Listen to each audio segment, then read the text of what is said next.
Hello viewers, welcome to this another video, and today I will going to discuss von Neumann architecture. It is one of the most important topics in computer organization as well as in computer architecture. So before we discuss von Neumann architecture, we have to go through a brief history of computer.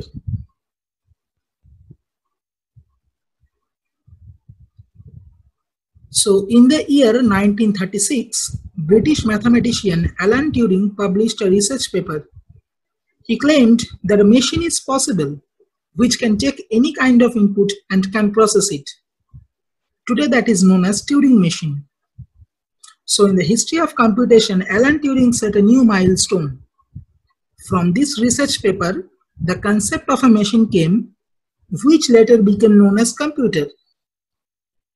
And we all know that the first computer is ENIAC, that is Electronic Numerical Integrator and Computer. It came in 1945. It was used to perform tests and calculations for a nuclear bomb in Project Manhattan by American government. Now there is a fact. When a new problem is given to ENIAC, then programmers have to rewire and reprogram the ENIAC. It took at least 3 to 4 days to rewire. So this is the great disadvantage. Now, how to resolve this problem?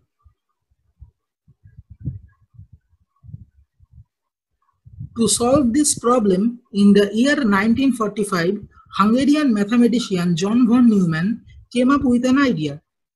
According to him, if we use a part of computer's internal memory to store the programs and instructions within it, then computer can get that from its own memory, just as we humans do it with our brains. This concept was termed as stored program concept. He also described that how to store instructions within the internal memory and how computer can get it. That is known as von Neumann architecture.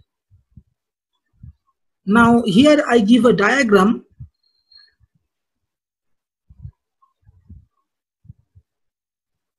This is the CPU, that is Central Processing Unit,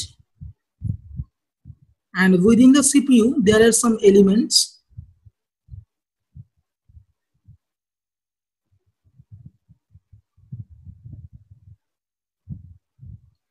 So there are some registers within CPU that are MAR, that is Memory Address Register, MDR, that is Memory Data Register, PC, that is Program Counter, CIR or IR, that is Current Instruction Register or Instruction Register, and the last is AC, that is Accumulator. Except this, there are some other set of registers that are known as General Purpose Registers. And there is a main memory or random access memory which is attached with the CPU. There is ALU, that is Arithmetic and Logic Unit, which performs all arithmetic and logical operations, and there is a control unit. There are some input devices and some output devices, and these are the interconnection between all the elements.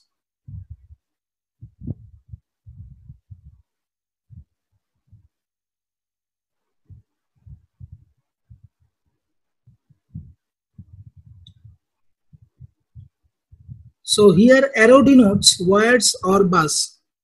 So this is the basic block diagram which depicts the von Neumann architecture, how the elements are interconnected in von Neumann architecture and what are they. Now let's move to the key points of von Neumann architecture.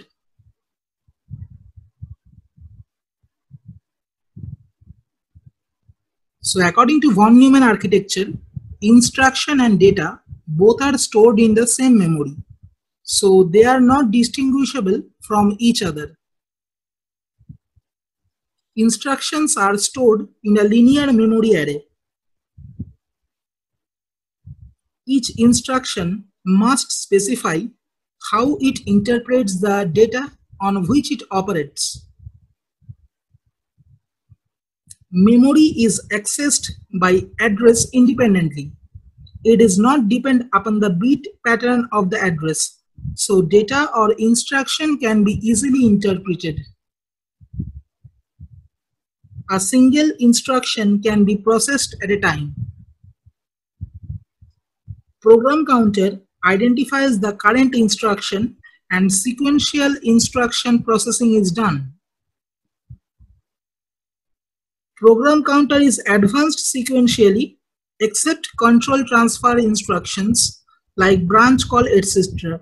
So the last point actually tells that if there are some control transfer instructions like branch or call, then the processing is not done sequentially. Then the control transfers, that means the control jumps from one process to another process. So these are the key points. You can also say that these are the key features or main features of the von Neumann architecture. Now there are some advantages as well as some disadvantages of von Neumann architecture. So what are they? Let's see. The control unit gets data and instructions in the same way from one memory. It simplifies design and development of the control unit. Data from memory and from devices are accessed in the same way. Development of the control unit is cheaper and faster. Easy memory organization for the user. The programs can be optimized in smaller size.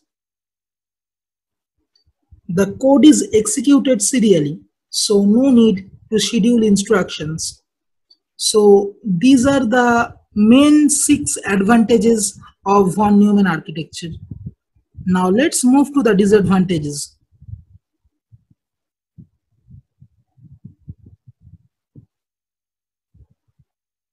The first is processor is much faster than the main memory. So there is a speed misbalance between processor and memory. It is known as von Neumann bottleneck. Hence the system becomes slow. There is a confusion between data and instructions because they are stored in the same memory. It may lead to system crash. Serial instruction processing does not allow parallel execution of the program. Only one task can be processed at a time. So it is more time consuming to process a large set of tasks. So these 4 are the major disadvantages of von Neumann architecture. Now let's see what are the modifications in the von Neumann architecture which will totally eliminate these disadvantages.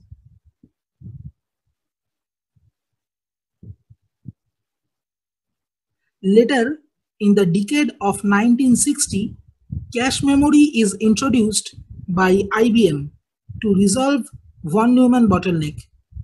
Cache is a high-speed memory which has same clock speed with the processor. It is placed between processor and memory. So that is how the von Neumann bottleneck problem is resolved. To separate data and instruction, split cache architecture was introduced. So in split cache architecture, cache is divided into 2 major parts. One is I cache or instruction cache, which holds only instructions, and another is D cache or data cache, which only holds data. And we all know that now the cache is divided into several levels, that is L1 cache, L2 cache, L3 cache. So that is the split cache architecture. To increase the speed of computing, pipeline technology was implemented. In this stored program concept, a malfunctioning program can harm the whole system.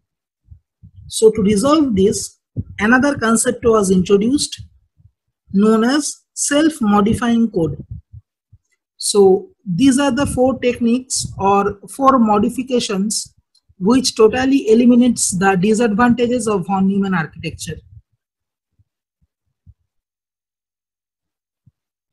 So here are the list of some computers which were developed on von Neumann architecture. So ARC2 is the first computer developed on von Neumann architecture, and thereafter Manchester Baby, EDSAC, Manchester Mark I, CSRIAC, EDVAC, and so on and so forth. There are different computers came and designed with von Neumann architecture. Here you have to remember this point. EDVAC and ELIAC, these 2 computers are first computers which have a totally compatible instruction set with von Neumann architecture. Today, most of the computers are based on von Neumann architecture. Today, we all use laptops, desktops, and mobile phones. So actually, these all are designed according to von Neumann architecture.